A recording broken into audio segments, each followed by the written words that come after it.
नमस्कार, मी doctor Shubham, MBBS MD medicine. काल दुपारी 2 वाजता एक 35 वर्षाचा माणूस अगदी नॉर्मल चालत होता आणि फक्त 10 मिनिटात तो बेशुद्ध पडला। ना हार्ट अटॅक ना स्ट्रोक, कारण होतं उष्माघात।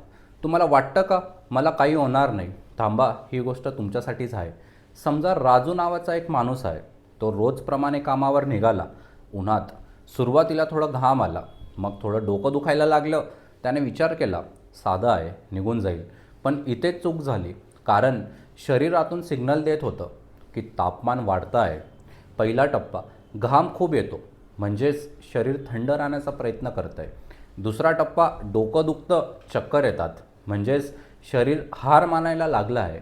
आणि तिसरा टप्पा म्हणजे शेवटचा टप्पा, घाम थांबतो आणि इथं धोका सुरू होतो। का? कारण आता शरीर स्वतःला थंड करू शकत नाही आहे आणि तापमान 104 पेक्षा वर जात आहे। आणि इथून पुढे फक्त 10 ते 5 मिनिटात जीवावर बेतू शकतं। राजूला अचानक डोळ्यासमोर अंधार आला, तो खाली पडला आणि त्याच्या शरीरात घाम नव्हता, पण ताप खूप होता। हीच आहे उष्माघाताची शेवटची स्टेज।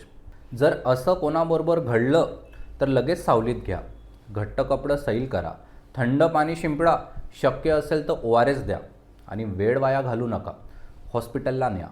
पण थांबा, हे टाळता येऊ शकतं का? अगदी बरोबर, हो, अगदी सोपं आहे। दुपारी 12 ते 4 बाहेर जाणं टाळा।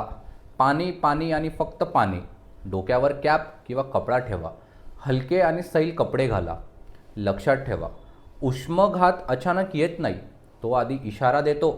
फक्त आपण ते ओळखायला हवं, कारण उन्हापेक्षा आपलं दुर्लक्ष जास्त धोकादायक आहे। धन्यवाद।